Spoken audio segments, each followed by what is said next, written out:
स्वागत है दोस्तों मेरे एक और वीडियो में। आज के एपिसोड में मैं एक्सप्लेन करूंगी एपिसोड 14 को। एपिसोड की शुरुआत होती है और हमें दिखाया जाता है कि हमारी हीरोइन और मेल लीड अपनी कैरियर्स में बैठकर रॉयल बॉल को अटेंड करने के लिए जा रहे होते। हीरोइन अपने सामने बैठे मेल लीड को घूर रही होती है और खुश होकर सोच रही होती है, वाह क्या सीन है, ये आदमी पहले ही इतना हैंडसम है पर आज इसने फॉर्मल कपड़े पहन रखे हैं इसलिए इसकी चमक और भी ज्यादा बढ़ गई है। मुझे तो लगता है आज मैं इसकी चमक से ही अंधी हो जाऊंगी। तभी एमसी को मेड की बात याद आती है। मेड ने कालमेटिव के बारे में मेल लीड को याद दिलाने के लिए कहा था। हीरोइन ने मेल लीड से चिंता के साथ पूछा, डेलियस क्या तुमने आज अपनी दवाई नहीं ली? मेल लीड ने जवाब दिया, नहीं, रॉयल पैलेस में मैं अपनी दवाई लेकर नहीं जाता। हीरोइन ने और चिंता के साथ पूछा, पर मैंने सुना है कि अगर तुम अपनी दवाई नहीं लोगे तो ये डेंजरस होगा, इस पर लाइफ और डेथ डिपेंड करती है। मेल लीड एमसी की बात को फिर सोचता है, इस पूरी एम्पायर में सिर्फ मेरी फेक वाइफ ही एक ह्यूमन होगी जिसे कि मेरी लाइफ की चिंता हो। मेल लीड एमसी से मुस्कुराते हुए बोलता है, कोई बात नहीं, जब तक तुम मेरे साथ हो मुझे दवाई की कोई ज़रूरत नहीं है। हीरोइन मेल लीड की बात को सुनकर अपने सीने पर हाथ रखकर सोचती है, इसका क्या मतलब है? तो क्या ये सच है कि जब ये मुझे देखता है तो इसका दिल शांत हो जाता, वहीं जब मैं इसे देखती हूँ तो मेरा दिल जोर से धड़कना शुरू कर देता है। हीरोइन मुंह फुलाकर सोचती है, कोई बात नहीं, आई सपोज मेरा काम तुम्हें इनर पीस प्रदान करना है।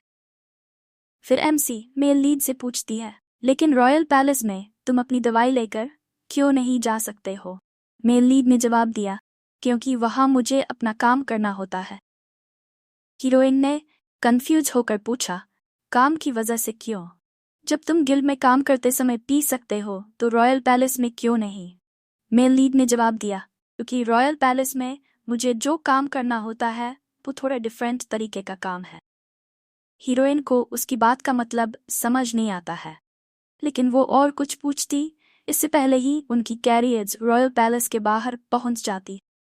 पैलेस के बाहर दूसरे नोबल्स की कैरियर्स की लंबी लाइन लगी होती है। हीरोइन और मेल लीड की कैरियर्स का ड्राइवर उतरकर पास खड़े एक ऑफिसर के पास जाता है और उसे बताता है कि इस कैरियर्स के अंदर कौन बैठा है। ऑफिसर का एक्सप्रेशन एकदम से बदल जाता है और इनकी कैरियर्स को बिना लाइन में लगे ही डायरेक्ट अंदर भेज दिया जाता। हीरोइन ये देखकर सरप्राइज हो जाती है और खुश होकर मेल लीड से पूछती है, हमें बाकी लोगों की तरह लाइन में इंतजार नहीं करना होगा?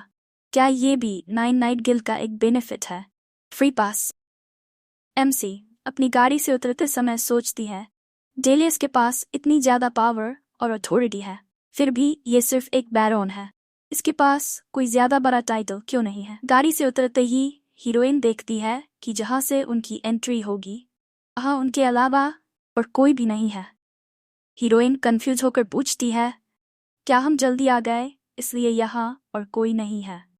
जब ये दोनों रॉयल पैलेस में एंटर होने लगते हैं, इनका स्वागत करने वाले कर्मचारी अनाउंस करते हैं, काउंटेस एफ्रान और सर कॉलियर्ड आ चुके हैं।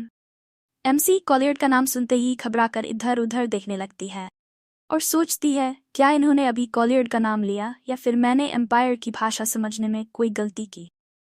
लेकिन हॉल में एंटर होते ही जब एमसी सभी लोगों के डरे हुए चेहरे देखती है तो उसे कंफर्म हो जाता है कि उसने गलत नहीं सुना, कॉलियर्ड सच में यही है।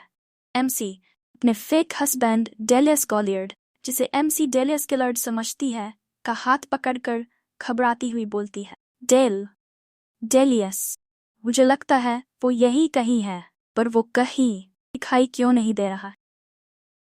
मेल लीड उसकी बात को सुनकर अपनी हंसी नहीं रोक पाता और जोर से हंसने लगता। एमसी मेल लीड से बोलती है, ये कोई हंसने वाली बात नहीं है, इसमें तुमको फनी क्या लगा? और फिर मन में सोचती है, मुझे यहाँ ऐसा कोई दिखाई नहीं दे रहा, कॉलियर्ड हो सकता है। एमसी मेल लीड के हाथ को कसकर पकड़ लेती है और बोलती है, डेलियस, तुम अकेले इधर उधर मत घूमना, यहाँ एक मर्डरर घूम रहा है। मेल लीड एमसी की तरफ देखकर मुस्कुराता है। एमसी शर्माकर अपने चेहरे को दूसरी तरफ मोड़ लेती है और बोलती है, अपने हैंडसम चेहरे से ऐसी एक्सप्रेशन बनाना बंद करो तुम। मेल लीड एमसी से बोलता है, तुम ही अकेली हो जो मेरे फेस को हैंडसम बोलती हो।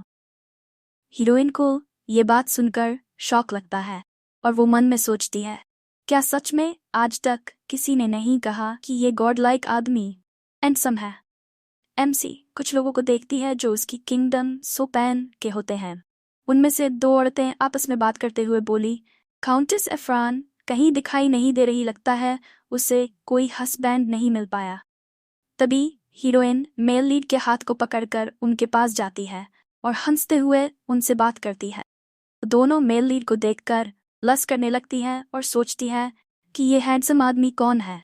जब एमसी उनको ऐसे घूरते हुए देखती है तो मेल लीड के हाथ को और मजबूती से पकड़कर अपने मन में बोलती है, मेरे हस्बैंड के हैंडसम चेहरे को इतना ज़्यादा मत घूरो, कहीं उसे नज़र लग गई तो उसकी खूबसूरती कम हो जाएगी।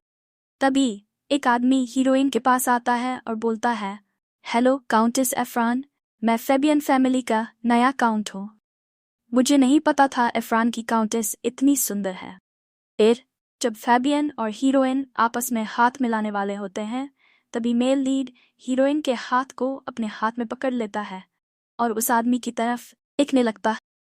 एमसी सोचती है, डेलियस को अचानक क्या हो गया। फेबियन ये देखकर पूछने ही वाला होता है कि वो आदमी कौन है, लेकिन तभी एक आदमी जो सोपेन किंगडम का ही एक नोबल था एमसी के पास आता है। एमसी उसे देखकर गुस्से में सोचती है, ये तो वही आदमी है जो शादीशुदा होने के बाद भी मुझे छेड़ने की कोशिश करता रहता है।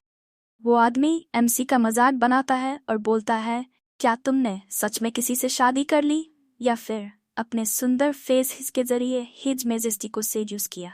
एमसी उसे गुस्से में बोलती है, बैरन जर्विन तुम ये क्या बकवास कर रहे हो, तुम्हारी इस इंसल्ट का बदला हाउस एफ्रान जरूर लेगा। वो आदमी फिर भी चुप नहीं होता और मजाक उड़ाते हुए बोला, ओह तो तुमने सच में शादी कर ली, फिर तुम्हारा हस्बैंड कौन है।